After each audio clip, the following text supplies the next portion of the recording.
I am coming to the end of my second season with the Traeger pellet smoker. And what I mean by that, if you haven't watched the show before, is that last summer at my sort of summer property, my trailer, I finally got a smoker and I was very inexperienced, very new to it. And I thought, well, now that I have 2 seasons under my belt, I thought I would share with you the good, the bad, and the ugly of what I've learned as a newbie using a pellet smoker. Make sure you stay tuned to the end because the ugly got really ugly this year. I had a bit of an oopsie using that thing and it taught me a good lesson. So I want to make sure you stay tuned for that story. So let me start with the good because there is a lot of good to share. I was so nervous to start cooking on this thing. I had no idea what I was doing. Thank you to the YouTube community who also reached out, gave me some tips. I obviously watched a lot of videos to try to kind of get a head start on it, and then away I went. Things that I absolutely love about it is that you don't have to smoke stuff for 10 hours or overnight or for 3 days. You can absolutely do 2 to 3 hour smokes, and it does make a difference than cooking on other types of barbecues or utensils. You definitely get a lot more flavor. It is easier than I ever thought. That is definitely on the good books. And on that same category, some of the best summer barbecue or cooks that I have done this year have been on this Traeger pellet grill. So good, so much flavor, and pretty easy to use, to be honest.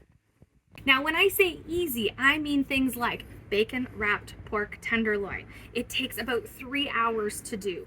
Perfect, delicious. You can have it ready for dinner, and it's enough space to do 2 or 3 tenderloins, and you can feed your whole family. Things like chicken, I gotta say, I would like to smoke all my chicken for the rest of my life. It is so good. The other things that I thought were pretty awesome was that instead of just cooking proteins on the Traeger, I really enjoyed playing with things like smoked dips, doing soup for the first time this season, which you got to watch that video when it comes out, or if it's out now, I'm not sure. Just go look at it. So there's a lot of versatility, not just smoking pieces of meat. Let's talk about a bit of the bad that I've experienced with my first 2 seasons. So cleaning this thing is a pain in the butt. You definitely have to make sure that you take care of it, vacuum it out. It will, keep it lasting a lot longer from what I've read, but yeah, it's not just a little clean. You got to take it apart, change out the foil, make sure that you've got everything ready to go every time that you're cooking, or depending how much mess it makes every other time that you cook. The other thing that is considered in my books a bit of a down is that this model, I think it's called the Tailgater, which is a bit of a smaller one.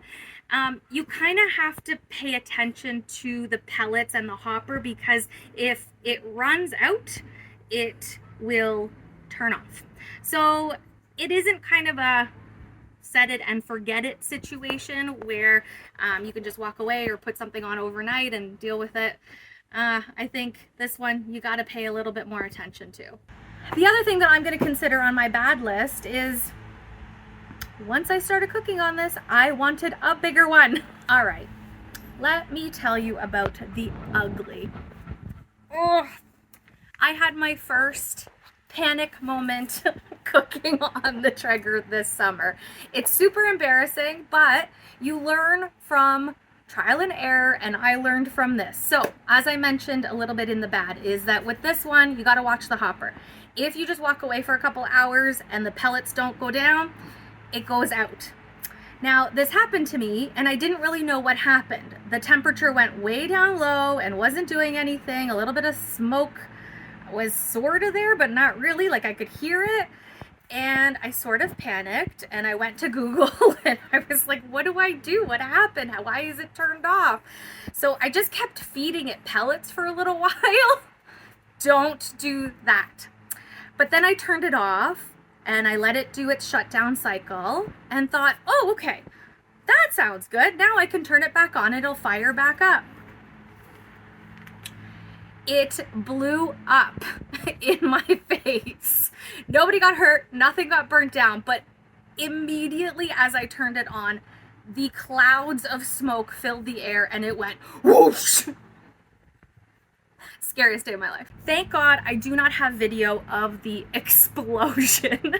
And I have talked to other people with pellet grills that have had very similar experiences, but you live and you learn, and it has not stopped me from using it and cooking on it. I am definitely sad to put this away for the fall and the winter, but I know spring will be here again and I will fire it up.